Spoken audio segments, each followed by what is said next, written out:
imagine we all were in a race and the starting gun went off, but there was no finish line. We would all run really, really hard, but then eventually you get tired and you stop because we don't know where we're racing to.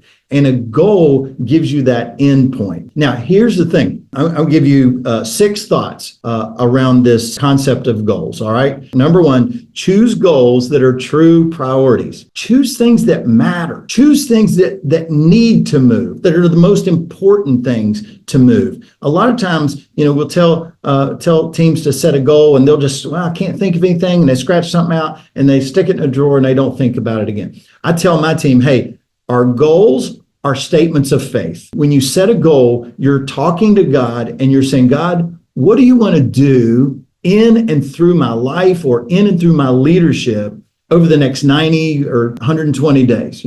Pray through those goals so that goals now just aren't goals. They're statements of faith of what I believe God's going to do through my leadership over the next 90 days or so. Second, write a goal story. Write a goal story, not just a goal statement. I'm going to screen share again, and I want to share the goal setting template that we use as a team. Here's the way we do our goals. I used to do SMART goals, but they frustrated me. So now we do it this way. You ask several questions. What is it that you would like to accomplish? Why is this goal important to the mission of your team or organization?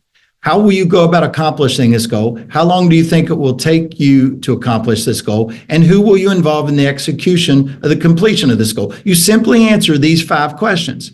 Now, once you answer those 5 questions, then you go down here and you write basically a paragraph, all right? And you include the what, the why, the how, the when, and the who, which is what these questions reflect.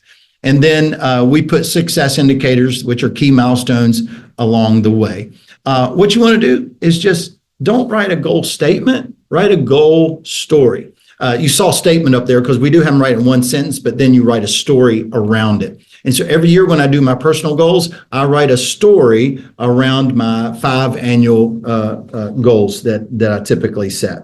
Third thing I would say around this, set fewer goals. I heard Ken Blanchard say one time, people only accomplish 20 or 30% of their goals. So why set 100%? Just set 20 to 30%. So our team, I tell them, hey, set 3, no more than 5, but typically around 3 goals per semester. That way you can focus and you can move those things forward. And then 4th thing I would say is time block. We time block meetings on our calendar. We'll time block segments of work. Block out 2 hours for that goal on Monday and an hour on Thursday, whatever it is. But if it's important, put it in your calendar, time block your calendar.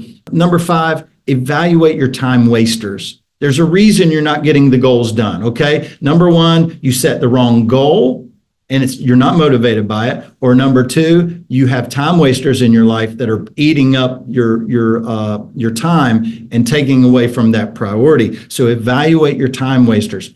I remember when I was young in ministry, Peter Drucker, I read his book, The Effective Executive, and he had a chapter on time management. And there was a page he gave permission to photocopy, and it had Monday through Friday and had 8 o'clock a.m. all the way through 6 p.m. And it was broken down in 15-minute segments. And in the chapter, he instructs you to track every 15 minutes what you're doing. And then you identify the time wasters. Phenomenal exercise. Had a huge impact on me as a 29-year-old kid way back. And then the last thing is accountability.